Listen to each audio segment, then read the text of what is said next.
इच्छा, आशा, अपेक्षा, आकांक्षा, यही सब मानव समाज के चालक होते हैं। नहीं, यदि कोई आपसे पूछे कि आप कौन हैं, तो आपका उत्तर क्या होगा? विचार कीजिए।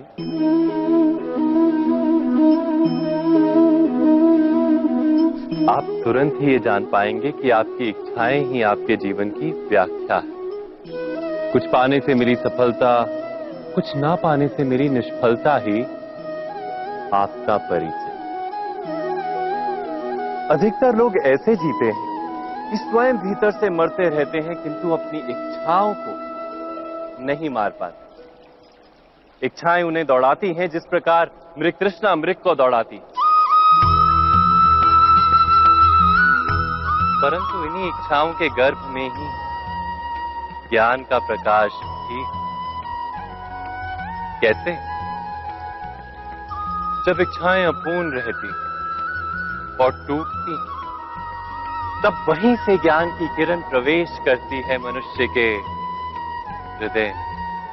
ना, ये कथा नहीं है केवल इच्छाओं के संघर्ष की, नहीं है केवल महत्वाकांक्षाओं से जन्म लेने वाले भयावह रक्तपात। ये कथा है इच्छाओं के गर्भ से उदित होते हुए ज्ञान की।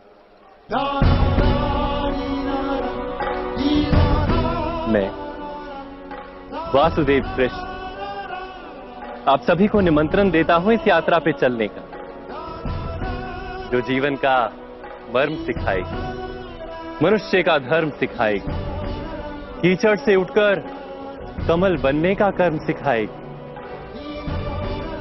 और इस यात्रा का नाम है महाभारत।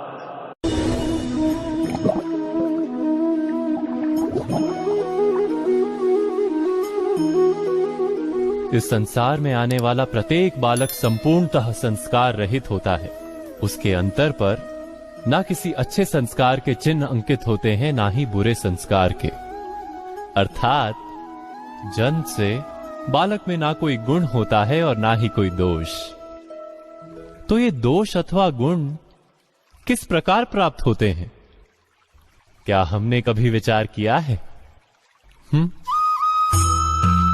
जो बात माता पिता के मुख से निरंतर सुनी जाती है, वही बात उनकी संतानों के हृदय का संस्कार बनती है। जैसे किसी गांव में नदी तट तक एक पगडंडी बन जाती है केवल उस मार्ग पर बार बार चलने के कारण।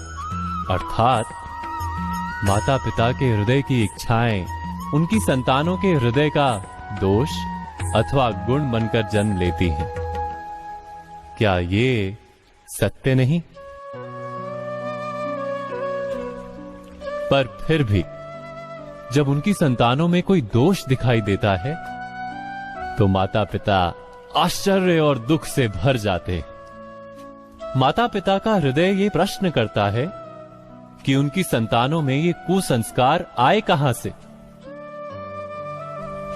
सत्य तो यही है कि माता पिता अपनी संतानों को अनजाने में ही कुसंस्कार के बीज दे देते हैं, जो उनके संतानों की हृदय भूमि पर कुसंस्कार का वृक्ष बनकर उगता है। अर्थात अपनी संतानों को सुसंस्कारी और धर्ममय बनाने की आशा रखने वाले प्रत्येक माता पिता को प्रथम अपने हृदय की इच्छाओं पर अंकुश रखना क्या अनिवार्य नहीं?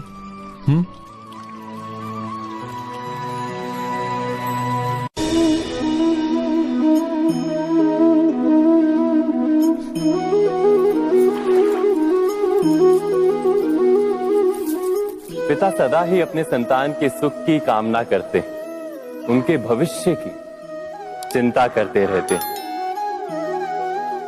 इसी कारणवश सदा ही अपने संतानों के भविष्य का मार्ग स्वयं निश्चित करने का प्रयत्न करते रहते हैं। जिस मार्ग पर पिता स्वयं चला है, जिस मार्ग के कंकर पत्थर को स्वयं देखा है, मार्ग की छाया, मार्ग की धूप को स्वयं जाना है, उसी मार्ग पर उसका पुत्र भी चले, यही इच्छा रहती है हर पिता की। निस्संदेह उत्तम भावना है ये। किंतु 3 प्रश्नों के ऊपर विचार करना हम भूल ही जाते हैं। कौन से प्रश्न? प्रथम प्रश्न, क्या समय के साथ प्रत्येक मार्ग बदल नहीं जाते? क्या समय सदा ही नई चुनौतियों को लेकर नहीं आता? तो फिर बीते हुए समय के अनुभव नई पीढ़ी को किस प्रकार लाभ दे सकते हैं? दूसरा प्रश्न, क्या प्रत्येक संतान अपने माता पिता की छवि होता है? हाँ, संतानों को संस्कार तो अवश्य माता पिता देते हैं, किंतु भीतर की क्षमता तो ईश्वर देते हैं।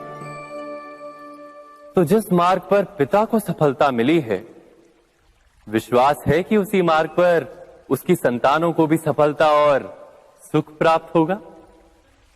तीसरा प्रश्न, क्या जीवन के संघर्ष और चुनौतियां लाभकारी नहीं होती?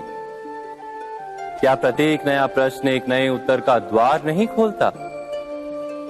तो फिर संतानों को नए नए प्रश्नों, संघर्षों और चुनौतियों से दूर रखना, ये उनके लिए लाभ करना कहलाएगा या हानि पहुंचाना?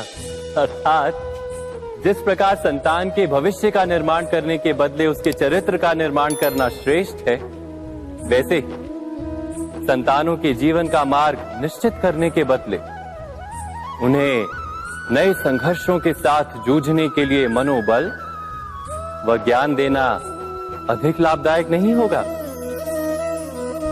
स्वयं विचार कीजिए।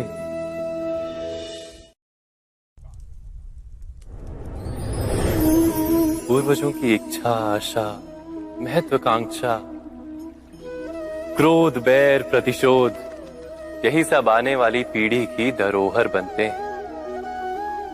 माता पिता अपनी संतानों को देना तो चाहते हैं समस्त विश्व का सुख, पर देते हैं अपनी पीड़ाओं की संपत्ति। देना चाहते हैं अमृत, पर साथ ही साथ विष का घड़ा भी भर देते हैं। आप विचार कीजिए, आपने अपनी संतानों को क्या दिया आज तक? अवश्य प्रेम, ज्ञान, संपत्ति आदि दिए, पर क्या साथ ही साथ उनके मन को मैल से भर देने वाले पूर्व ग्रह नहीं दिए? अच्छे बुरे की पूर्व निर्धारित व्याख्याएं नहीं दी?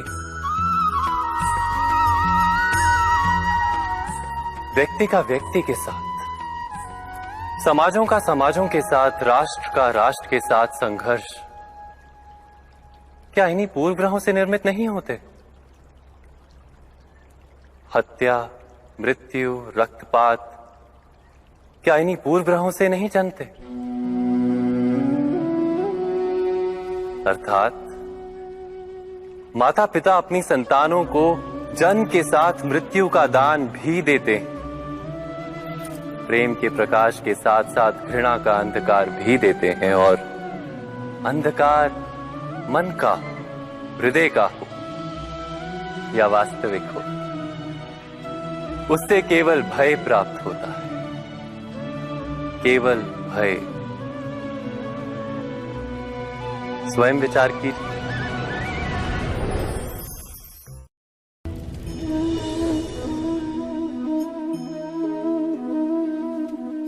मनुष्य का स्वभाव है कि वो स्वयं को, अपने परिवार को, अपनी संतानों को अधिकतम सुख प्राप्त हो ऐसी इच्छा रखता है। इसी कारण से हम सदा श्रम और कष्ट से अंतर रखते हैं, विश्राम और सुविधाओं को बढ़ाने का प्रयास करते हैं। स्वयं अपने जीवन का विचार कीजिए, क्या ये सत्य नहीं कि हम अपनी संतानों के लिए सदा ही विश्राम और सुविधा का आयोजन करते हैं? पर क्या कभी सोचा है केवल विश्राम से क्या लाभ प्राप्त होता है? केवल सुख और सुविधा जिन्हें प्राप्त हो, उनका जीवन कैसा होता है? शरीर जब श्रम करता है तो अधिक स्वस्थ बनता है। बुद्धि भी जब कठिन चुनौतियों का सामना करती है तो अधिक तेजस्वी बनती है। ये हम सबका अनुभव है, पर हम शायद ये भूल जाते हैं कि मन और आत्मा को जब कठिनाइयां प्राप्त होती हैं, तब वे भी अधिक बलवान होती हैं। अर्थात जब भी हम अपनी संतानों को श्रम और दुख से दूर रखने का प्रयास करते हैं, क्या वास्तव में उनके सुख का मार्ग बंद नहीं कर देते। स्वयं विचार कीजिए।